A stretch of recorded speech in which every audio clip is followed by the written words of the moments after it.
Marahas na nagbuga ng hangin si Jessica. Naroon siya sa kusina at nakasilip sa sala kung saan naroon ang kanyang papa at si Adam. Kanina pa tanong ng tanong ang papa niya kung ano-ano kay Adam. Magana na sinasagot ito ni Adam, ngunit siya ay nauubusan na ng pasensya. Walang dahilan para i-interrogate ng kanyang papa si Adam. Nakakahiya para sa kanya. Hindi na siya nakatiis. Lumapit siya sa mga ito. Papa, pagod na siya, kaya uuwi na siya. Huwag niyo naman ganyanin ang boss ko. Saway niya rito. Bumaling sa kanya ang mga ito. Masama bang kilalanin ko ang lalaking nakasama mo ng 2 araw sa isang malayong lugar? At boss mo siya. Lalong dapat ko nakilalanin ko siya. Anak kita. Kaya natural lang na mag-aalala ako kung sino ang nakakasalamuha mo. Matatag na sabi ng papa niya. Papa, it's okay Jessica. Willing naman akong sagutin ang lahat ng tanong ng papa mo. Nakangiting sabad ni Ada. Nafo-frustrate na bumalik siya sa kusina at umupo sa mesa. Napatingala siya ng ilapag ng kanyang madras ng isang tasa ng kape sa harap niya. Nakangiti ito habang nakatunghay sa kanya. Pinapatulog na nito ang mga kapatid niya sa kanyang kwarto dahil gabi na. Isa sa mga pinagpapasalamat niya ay mabait ang naging asawa ng papa niya. Pagpasensyahan mo na ang papa mo, Jessica. That his way of showing how much he cares about you. Nagpanik talaga siya nang hindi ka namin makontak. Kaya nang sumugod kaming lahat dito para may siguro naming maayos ang kalagayan mo. Nag-aalala siya kung ano ang buhay mo nang malayo sa kanya. Mahinang sabi nito sa kanya. Ang frustration niya ay napalitan ng kakaibang damdamin. So they really care about her at nag-aalala ang mga ito na mag-isa siyang naninirahan sa Maynila. Nakakahiyamang aminin. Pero may mga pagkakataong nagsiself-pity siya at iniisip niya na hindi siya importante sa papa niya. Mula nang magkaroon ito ng bagong pamilya, masaya siya dahil nagkamali siya ng akala. Masaya rin siya dahil nag-aalala rin sa kanya ang madrasta at mga kapatid niya. Umupo ang madrasta niya sa kanyang tabi. Sa tingin ko, wala kaming dapat ipag-aalala. Nakikita kong mabuting lalaki ang boss mo. O talaga bang boss mo lang siya? Tila nanunod siyang tanong nito. Nag-init ang kanyang mukha. Pasimpleng sumulyap siya kay Adam. Pakiramdam niya ay tumalon ang puso niya nang sumulyap din ito sa kanya. Bahagya pa itong ngumiti bago ibinalik ang tingin sa kanyang papa. Pagbaling niya sa kanyang madrasta, nakangiti ito habang pinagmamasdan siya. Hindi ko alam kung anong meron sa amin, pero sigurado ako, it's something special. Pabulong na sagot niya rito. Lumuwang ang pagkakangiti nito. Pagkatapos ay tinapik ang kanyang kamay. I'm happy for you. Sandali nga. Patitigilin ko na ang papa mo sa kakatanong sa boss mo para makapagpahinga ka na rin. Aniya at tumayo na rin ito. Tumayo na rin siya at sinundan ang madrasta niya. Papa, tama na iyan. May pasok pa silang 2 bukas. Kailangan ng umuwi ni Adam para makapagpahinga. Saway ng madrasta niya sa kanyang ama. O siya. Tila sumusukong sabi ng papa niya. Pagkatapos ay bumaling ito kay Adam. Huwag mong sasaktan ang anak ko. Kahit pa ikaw ang boss niya, hindi kita palalampasin. Seryosong sabi nito. Papa, naiiskandalong saway niya rito. Don't worry, sir. I'll never hurt her. Seryosong sagot ni Adam. Ngumiti ang papa niya at tumayo na rin ito. Kung ganoon, Wala na tayong dapat pag-usapan. Sorry kung naharang ka ni Papa. Ani ni Jessica kay Adam nang nasa labas na sila ng apartment. Ngumiti ito. Sa kabahagyang pinisil ang pisngi niya. I said it's okay. Makikilala ko rin siya. Sa hinaharap kaya walang kaibahan kung ngayon kami mag-usap. Pabirong sabi nito. Napangiti siya sa implikasyon ng sinabi nito. Fine.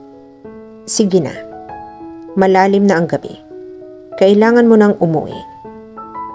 Sige. Bye. Paalam nito at tumalikod na. Ngunit nakakailang hakbang pa lang ito nang muli itong humarap at lumapit sa kanya. Mabilis na hinalikan nito ang kanyang mga labi. Saglit naman iyon ngunit bahagya na rin siyang natulala sa ginawa nito. Good night kiss ko iyon sa iyo. See you tomorrow. Nakangiting sabi nito sa katuluyan ng naglakad papunta sa kotse nito. Nakangiting sinundan na lamang niya ito. Habang ginagawa niya iyon, ay may nakumpirma siya. In love talaga siya rito at wala siyang makapang pagsisisi sa puso niya. Sumugod ang buong pamilya mo rito dahil sa akala nila ay kung ano na ang nangyari sa iyo. Kahit ako, ganoon din ang gagawin ko. Kasalanan mo iyan, Jessica. Sermon ni Aya sa kay Jessica.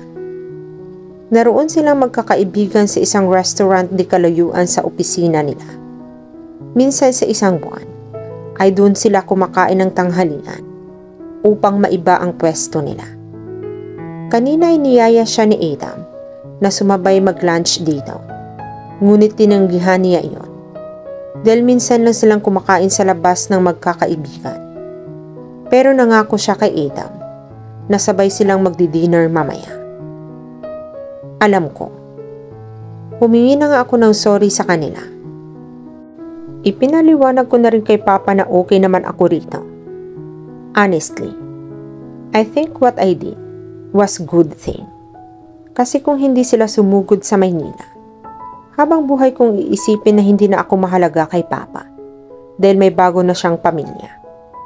Nalaman ko na mahalaga rin pala ako sa kanya at sa naging asawa nito at mga kapatid ko. Nakangiting sabi niya sa mga ito. Kaya ba blooming na blooming ka ngayon? Dahil sa pamilya mo? Tanong ni Letty sa kanya. Natigilan siya. Biglang naalala niya si Adam at ang mga nangyari sa pagitan nila. Napangiti siya. Anong ibig sabihin ng ngiting iyan? Don't tell me. Nagkaroon na ng development ang relasyon niyo ng boss mo. Naku-curious na tanong ni Aya sa kanya. Nanlaki ang mga mata niya. Paano mo nalaman? Tumawa si Letty. Tumirik ang mga mata ni Aya. Matagal na naming napapansin iyon. Ikaw lang ang hindi. Lumuwang ang pagkakangiti niya dahil sa kilig. Sa totoo lang, iyon ang unang pagkakataon na nakaramdam siya ng ganoon. Napakasarap pala sa pakiramdam na iyon. Well, I'm happy for you, Jessica. Pero ayos lang ba sa iyo? Kahit hindi siya ang ideal man mo. Masyado siyang bata para sa age mo. Kapag in love ka, natural na sasabihin mong age doesn't matter. Pero sa katagalan, lalabas din ang disadvantages ng agwat ng edad niyo. Do you think he's mature enough to handle every situation? Baka kapag may pagka-childish siya, lagi kayong magkakaroon ng petty arguments. Believe me, nakakapagod iyon. Dahil sa petty argument na iyan, kaya kami naghiwalay ng ex ko. Tapos, kapag umabot ka na sa edad ng 30, 26 pa lang siya. Tsak na marami na siyang nakikilalang babae. Kapag nagluloko siya in the future, may iwan kang luhaan dahil siya ay bata pa. At ikaw hindi na. Seryosong sabi ni Aya sa kanya. Napangiwi siya.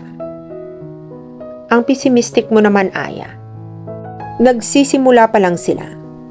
Hiwalayan na agad ang sinasabi mo. Kontra ni Letty kay Aya. Nasabi ko lang iyon dahil kaibigan natin si Jessica. Ang sa akin lang, sa edad natin, mas mabuti nang pumasok sa isang relasyon na siguradong panghabang buhay. Hindi lang ikaw ang dapat willing na lumagay sa tahimik, kundi pati iyong partner mo. Bata pa si Adam, kaya malabong gugustuhin niyang mag-asawa kaagad. Ang marrying age pa naman ng mga lalaki ay nasa 30s. Abate, kung ganoon. Ilang taon ka na noon? 6 years old na anak ni Letty nang magkataon. Hindi ba gusto mong magkapamilya? Tanong ni Aya sa kanya. Biglang nawala ang saya niya. Napaisip siya sa sinabi nito. May punto ito. At dahil sa tingin niya ay sobrang tumpak ang mga sinabi nito, hindi na niya nagawang mga tuwiran. Tumikim si Letty.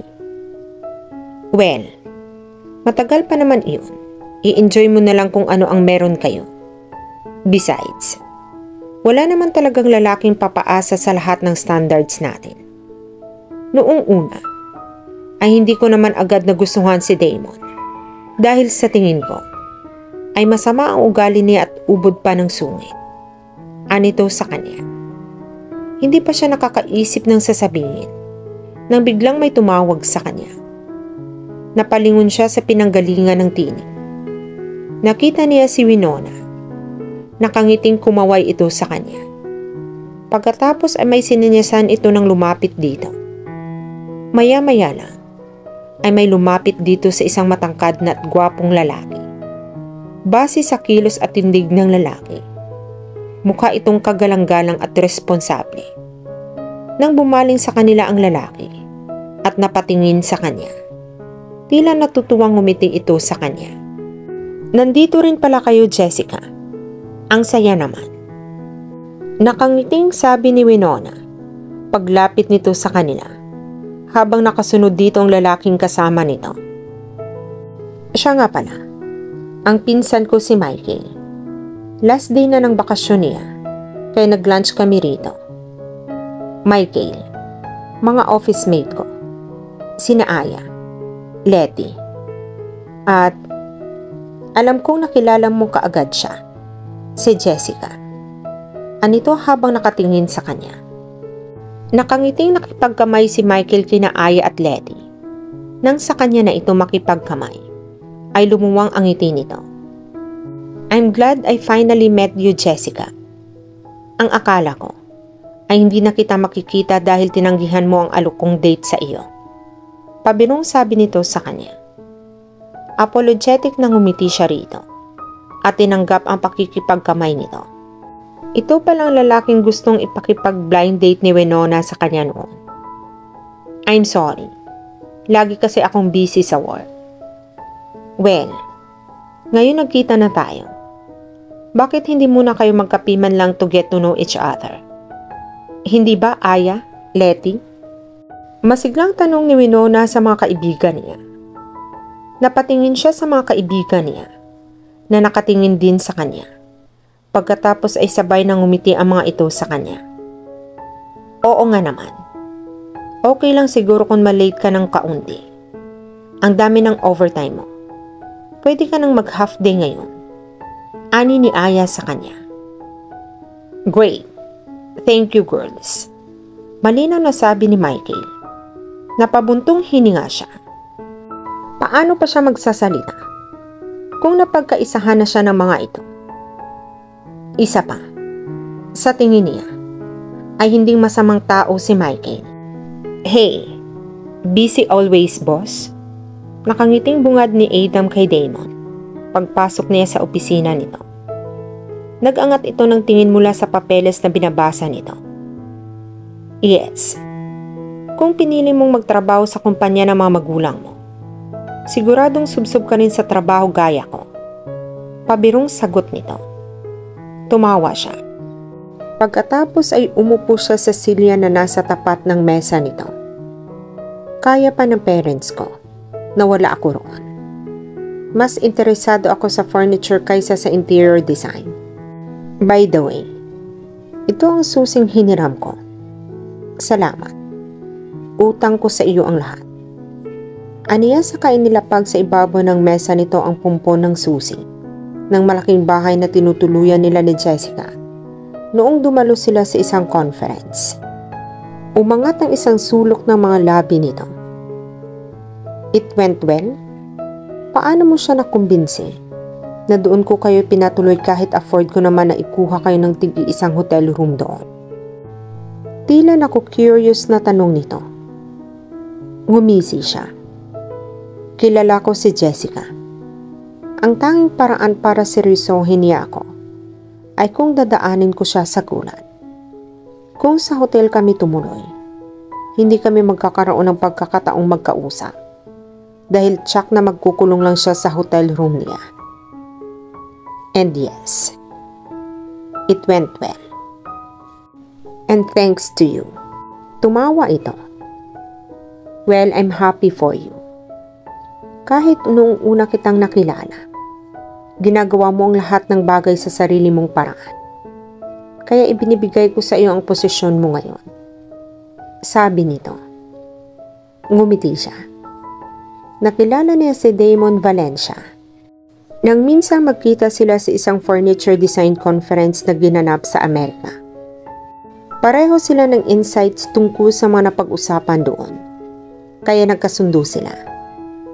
Eventually, naging magkaibigan sila sa kabila ng malaking agwat ng edad nila. Kaya nang alukin siya nito ng trabaho, ay hindi siya nagdalawang isip na tanggapin iyon. At dito na po nagtatapos ang part 10 ng ating kwento. Sabay-sabay po nating abangan ang susunod na kabanata. Be good, be safe, and God bless po everyone.